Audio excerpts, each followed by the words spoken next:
in 2002 and to commemorate the subsequent bombing in 2005. We welcome the loved ones of those who perished on those days, and we welcome those who survived and their families. While we remember those who did not come home, we also remember those we have lost since, including two founding members of the Bali Peace Park Association, Nick Way and Gary Nash. We're joined today by many important dignitaries, and we welcome them.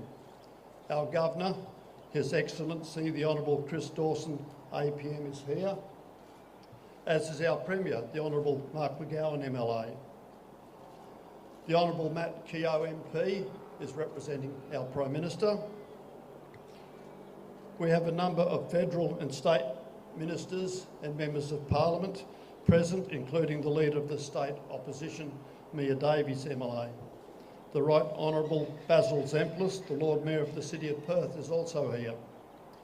Also with us are senior officers of the Defence Forces, consular representatives, religious leaders, Indigenous representatives, as well as current and former government agency leaders.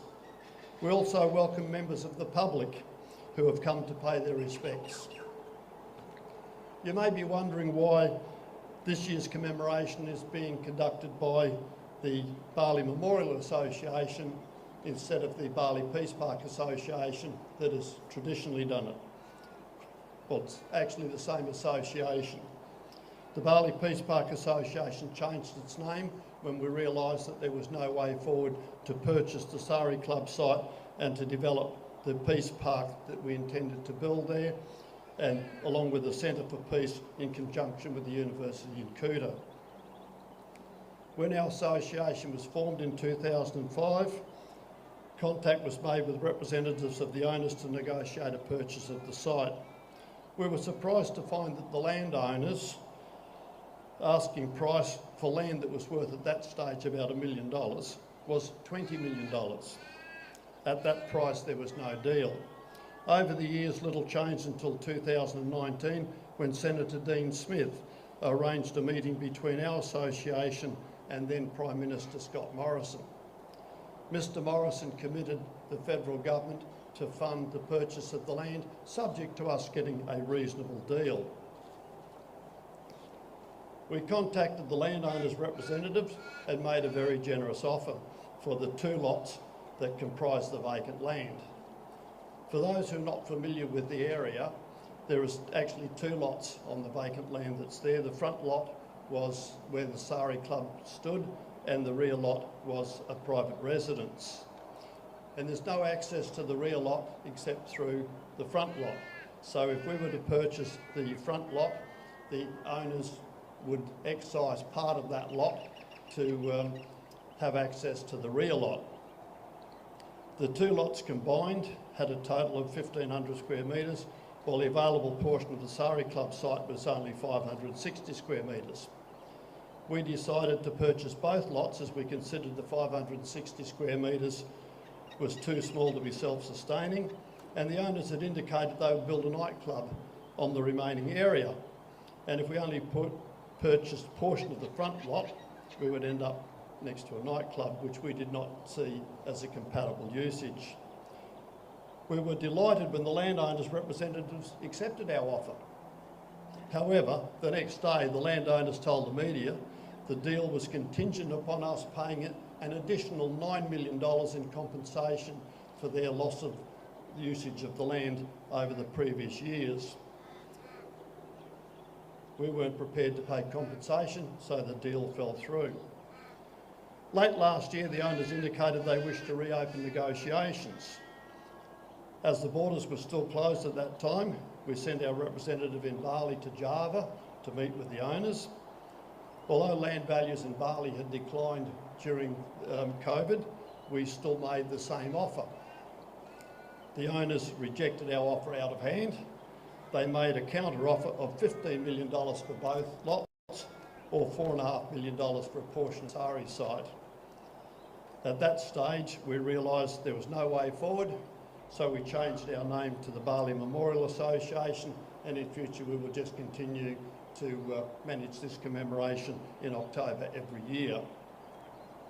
That being said, should the landowners come back to us with a reasonable, commercially viable price for their land, we will do our very best to fund the purchase. Now, since we changed our name and our purpose, we lost a lot of our members. Those in Bali and the eastern states were there for the Sari site, and as we're no longer chasing that, we lost a lot of our members. So should anybody wish to join and help us run this commemoration each year, we would be glad to accept members, and we have Jan, Karen and Fiona wandering around, so if anybody would like to join, just speak to them. We will now have a minute's silence, and I'd ask you to please stay in your place for the minute's silence, and we will then observe the sunrise.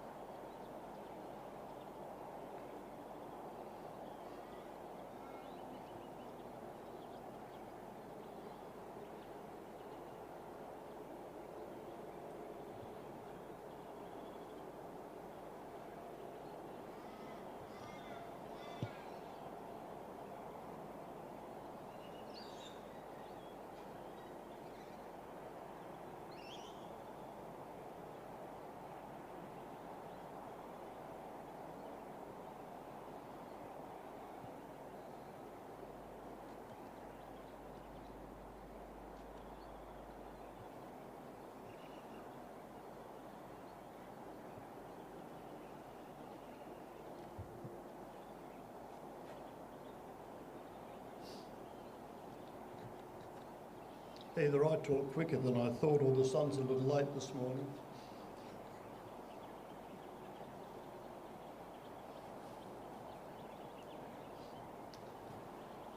For those of you who might not have been here before, the memorial was designed so that the gap in the wall on my right, I'm a fisherman, I'm used to port and starboard, right and left confuses me. So the sun shines through the gap there and onto the names on the memorial here, which is a lovely sight to see. Unfortunately, the new building is going to block part of that, so we're looking to take up a petition to either move the building or move the memorial. We're not sure which.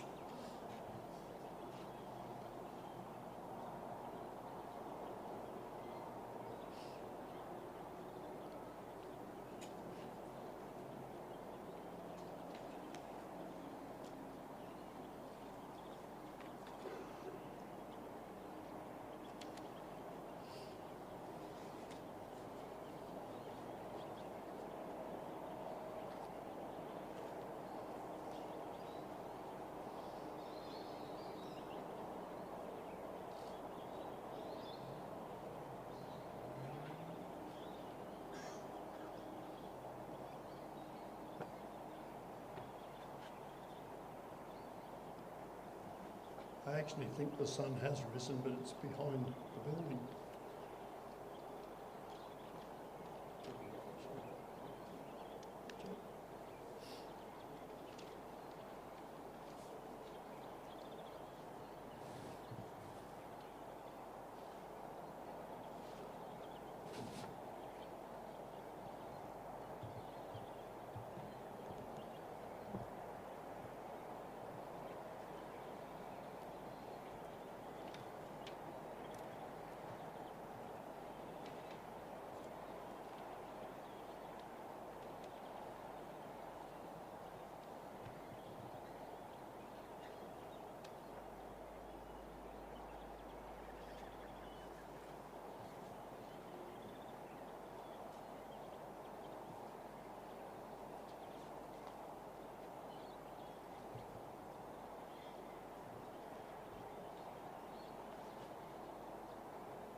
Ladies and gentlemen, I have pleasure in asking His Excellency, the Honourable Chris Dawson, APM, Governor of the State of Western Australia, to come forward and give a reading.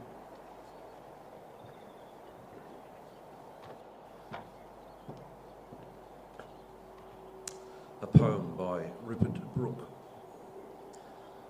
These hearts were woven of human joys and cares, washed marvellously with sorrow, swift to mirth. The years had given them kindness, dawn was theirs, and sunset and the colours of the earth. These had seen the movement and heard music, known slumber and waking, loved, gone proudly friended, felt the quick stir of wonder, sat alone, touched flowers and furs and cheeks. All this has ended. There are waters blown by changing winds to laughter, and lit by the rich skies all day and after.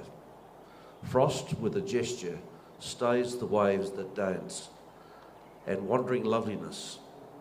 He leaves a white unbroken glory, a gathered radiance, a width, a shining peace under the night.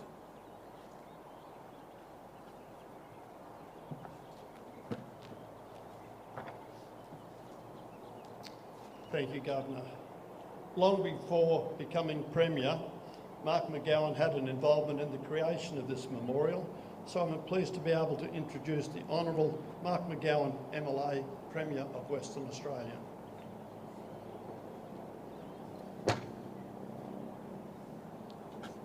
Thank you. Can I begin by acknowledging the Whadjuk people of the Noongar Nation, the traditional owners of the land upon which we meet, their elders past and present.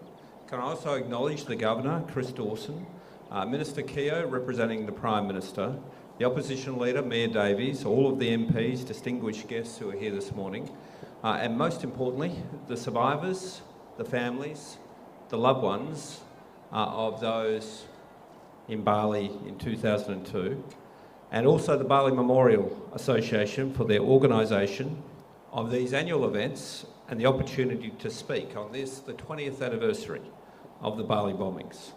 It is amazing, heartening, and yet unsurprising that so many people are here and have joined us this morning. The fact remains that the impact and the trauma of the events of October 12, 2002 still remain raw for so many in our community, which accounts for the large turnout here this morning. These senseless, meaningless, callous acts of violence 20 years ago at Paddy's Bar and the Surrey Club still sends shockwaves down the years. It was one of those rare events in your life where you can remember where you were when you heard the news of what had taken place. 202 killed, 88 Australians, 38 Indonesians, 23 Britons, 7 Americans, 6 Swedes, 6 Germans, as well as people from another 18 countries. Another 240 injured. Family and friends still dramatically feeling the effects 20 years later. It's heartbreaking to remember that so many of the people in those venues and on the streets of Kuta were there just to have a good time and were instead met with bloodshed and unspeakable violence. The Kingsley footy team celebrating making the grand finals for the first time ever with a trip to Bali. The families that were there on holidays. The young people experiencing their rite of passage. It's painful to think of the families, the friends, and the communities that were robbed of their loved ones, of the things not said, the years of memories yet to be made. We know that survivors will continue to carry the burden of these acts, whether we can see it or not. We know that in these acts of willful violence, that there are those in the world who will do lethal harm to others, not merely by circumstance or accident, but premeditated, with malice and dedication, doing harm to men, women and children they don't even know, in the name of twisted ideology, in the face of logic, reason, compassion and humanity. We hold these horrible realities in our heads and hearts, and we grieve and despair and question how this could happen in this century and to, of all people, to Australians. We think of our children and hold them just a little tighter.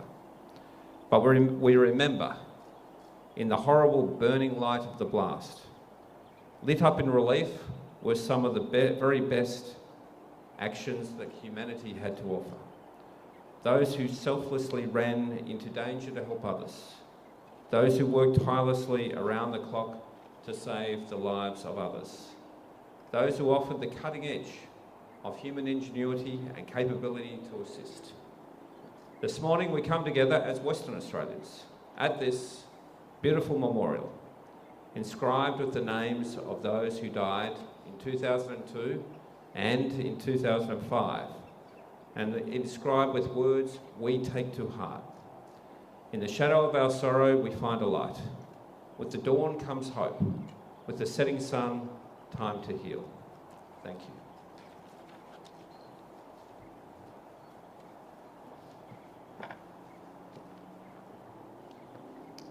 Thank you, Premier. It is my honour to introduce the Secretary of the Bali Memorial Association, Ms. Fiona Ross.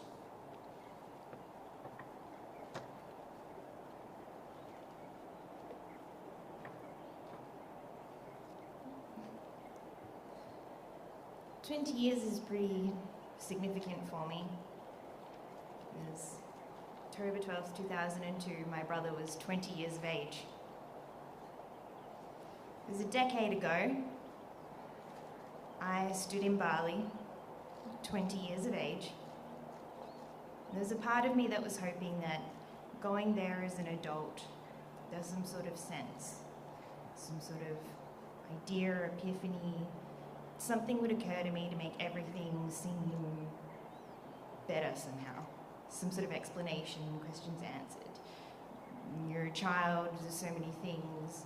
The world around you kind of tells, well, you'll understand as an adult. And so at 20 years of age, a decade ago, I thought that if I stood on the site, that would be my moment of, now I understand. That didn't happen at all. I think there's something to be said of that when it comes to death in general, but certainly when it comes in such a violent and extreme way. There's no real sense, and unfortunately, there's still pain and loss. And the thing is, after all of that, there's sort of the question of, okay, what now? And so now we've reached 20 years on, and in asking myself, what now? There's a moment of reflection as time passes. And I found myself asking, what do I remember that I want to share?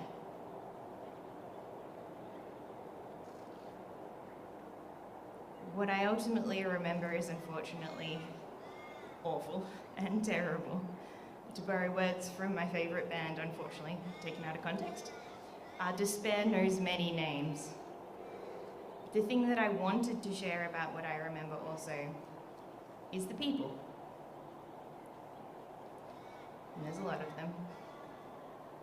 My mother and father always just there in our small family unit. There's friends and family and all of them showing up. There's countless hugs and pats on the shoulder. There's moments where you, of course, can't find the words, and all anyone can say in return is, I know. And you realise they do. There's flowers and there's meals dropped off to be reheated. There's a class of 10-year-olds who fundraise to give you a locket so you can keep a picture of your brother with you.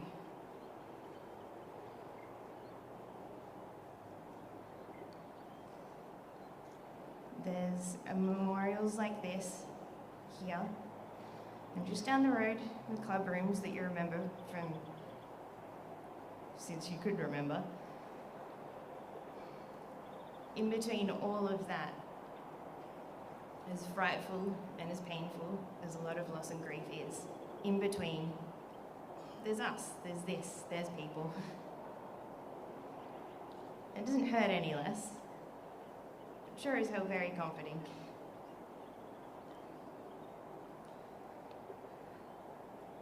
It's unfortunate to say, not even a week ago I stood in front of a different group of people as I struggled to find words of remembrance to make things maybe okay again. There's one thing that struck me, I was able to say, grief is love with nowhere to go. Certainly feels true for me. But I think in that we find ways of where we can put that love. We come together in moments like this, very early in the morning, in places like these. No other reason that we can just stand together and remember a little bit.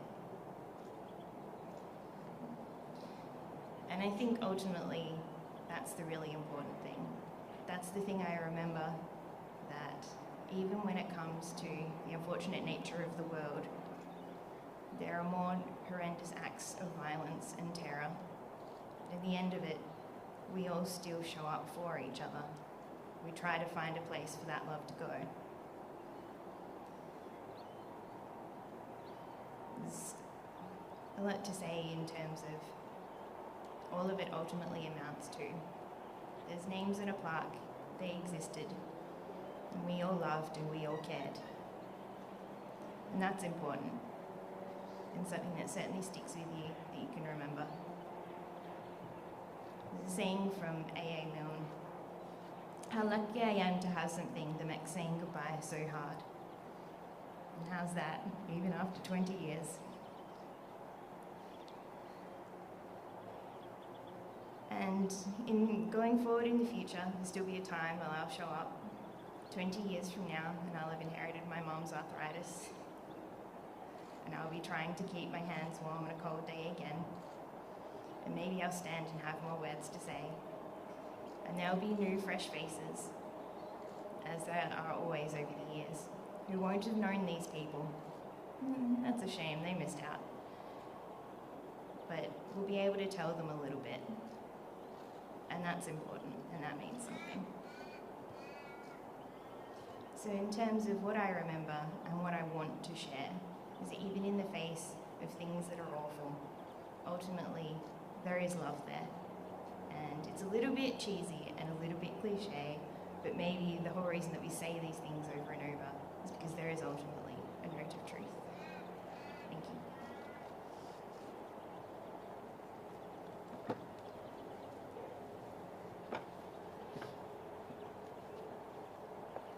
Thank you, Fiona. Many people were seriously injured in Bali, and it's my privilege to introduce one of the survivors, Anthony Sivilovich.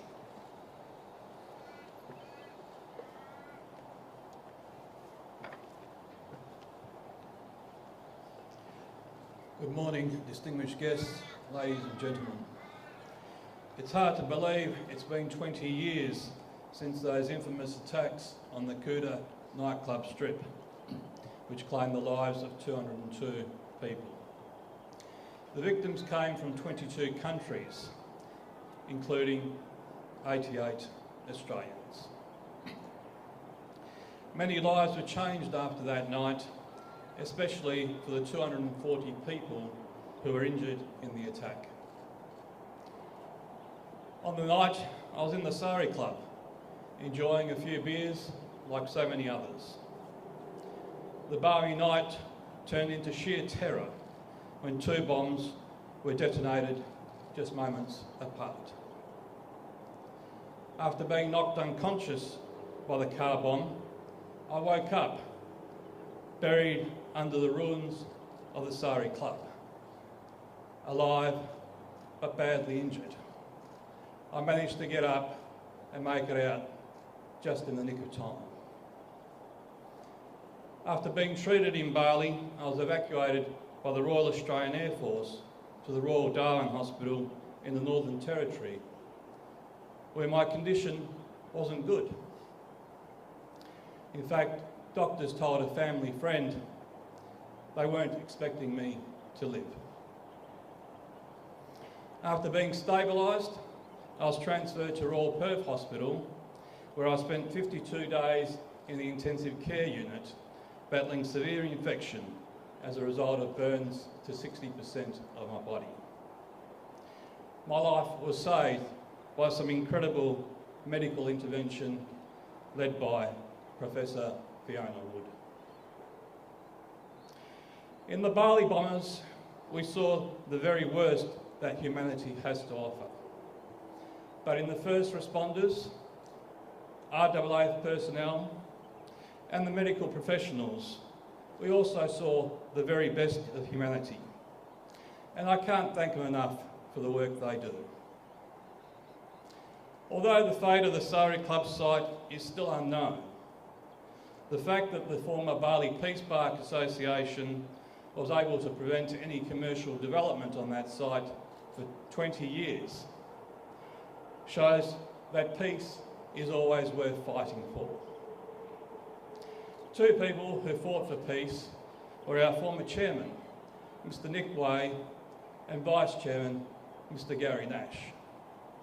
Sadly, both men passed away last month, but they'll always be remembered for their devotion to the Peace Park project.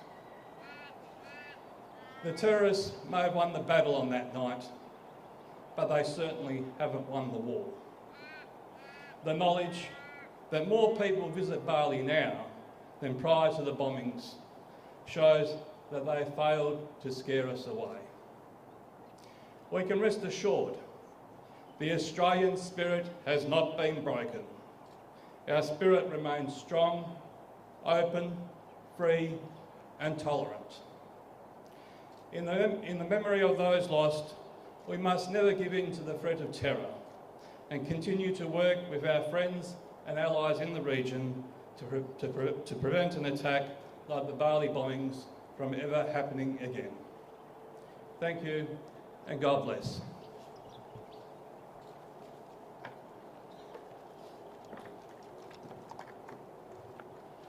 Thank you, Anthony. We will now have the official wreath laying, and I'd like to call firstly on His Excellency, the Honourable Chris Dawson, APM Governor of Western Australia.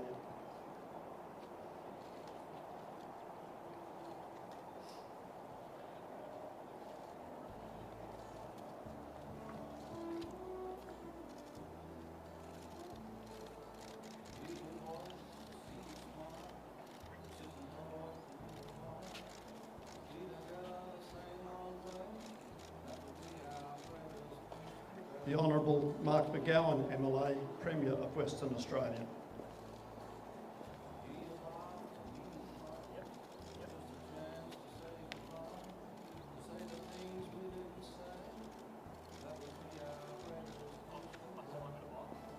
The Honourable Matt Keogh, MP, representing the Prime Minister of Australia.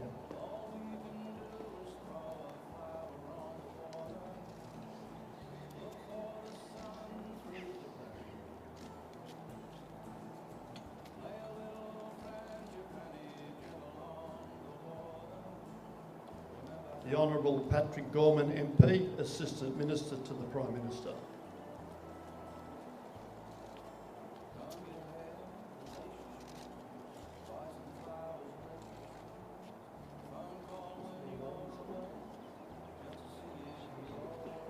The Honourable Mia Davies, Leader of the State Opposition.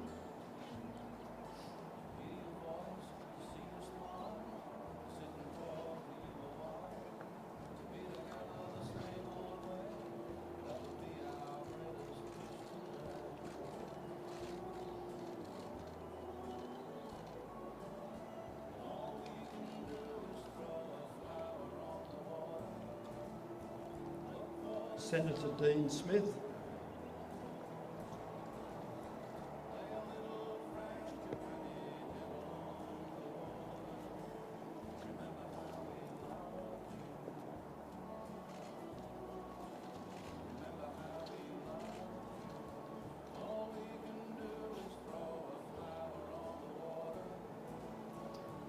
Mr Basil Zemplis, the Right Honourable the Lord Mayor of the City of Perth.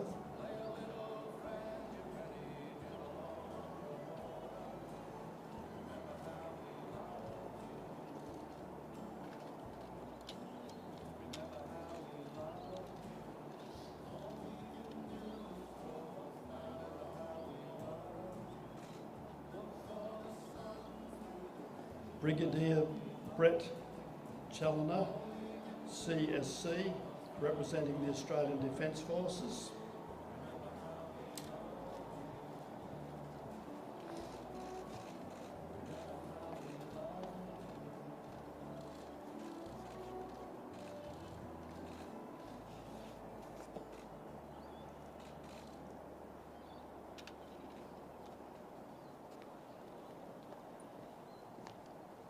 Commissioner Cole Blanche, APM, Western Australian Police Force.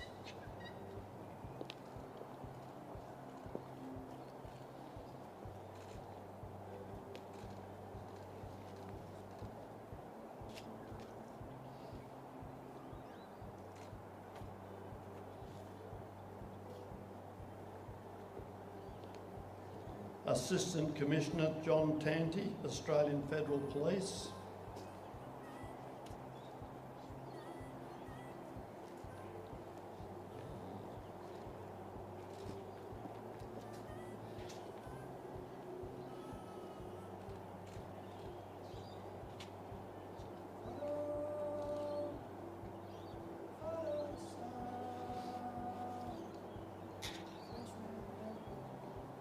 Mrs. Listiana Opera Ananta, Consul General of the Republic of Indonesia.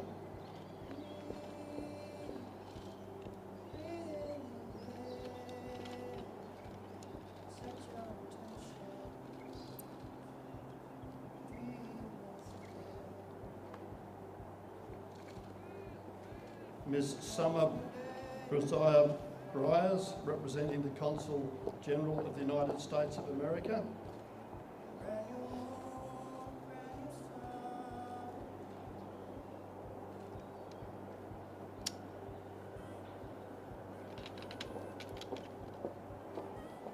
The Honourable Cheryl Edwards AM, Chair of the Bali Memorial Association and members of the association.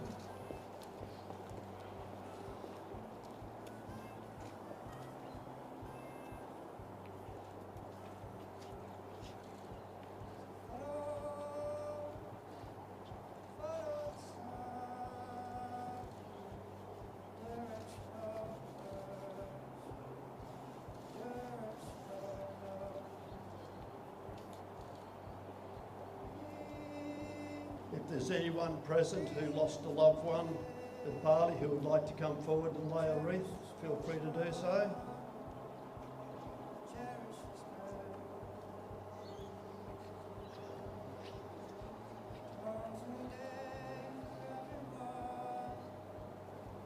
Or any members of the general public who may be here to pay their respects, please come forward and lay a wreath.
That concludes our commemoration for this morning. For those of you that are invited to the official function at Fraser's, welcome to move up towards Fraser's. For those that aren't attending the official function, unfortunately there's no barbecue this year as the barbecue area is being worked on. However, the state government has kindly provided coffee and muffins in the pavilion across the way there for those that wish to, and anybody else is quite welcome to come down to the memorial area and reflect. So thank you all for your attendance here today. I hope to see you all again this time next year. Thank you.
Just let them know that they'll work to make it.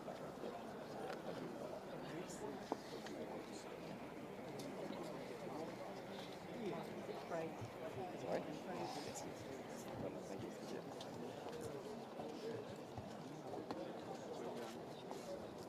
The contact was regular.